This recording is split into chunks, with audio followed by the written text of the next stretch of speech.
Hello friends, welcome back to my channel. দেখো আজকে আমি কোথায় এসেছি। এই দেখো আমার পেছনে কত সুন্দর লাগছে সমুদ্রটাকে, তোমাদের দেখাই। দেখো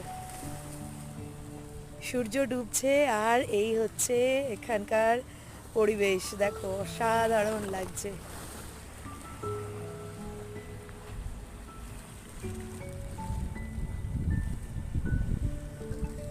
ওই দেখা যাচ্ছে রস আইল্যান্ড, আর সামনে দেখো কি দুর্দান্ত পরিবেশ। তো তোমরা দেখতে পেলে আমি কোথায় এসেছি আজকে। ভীষণ সুন্দর একটা হাওয়া দিচ্ছে আর দারুণ সুন্দর লাগছে। এখানে আমি অনেকগুলো ভিডিও বানিয়েছি, তো একটা একটা করে তোমাদের সব কিছু দেখাবো। আর এখান থেকে না ওই দূরটা হচ্ছে পোর্ট ব্লেয়ার, ওখানটা হচ্ছে পোর্ট ব্লেয়ার, আর এটা হচ্ছে বাম্বু প্ল্যাট, আর ওপাশটায় হচ্ছে এই পেছন দিকে রয়েছে হচ্ছে মাউন্ট মণিপুর, যে ব্লগটা তোমাদের সাথে খুব তাড়াতাড়ি শেয়ার করব।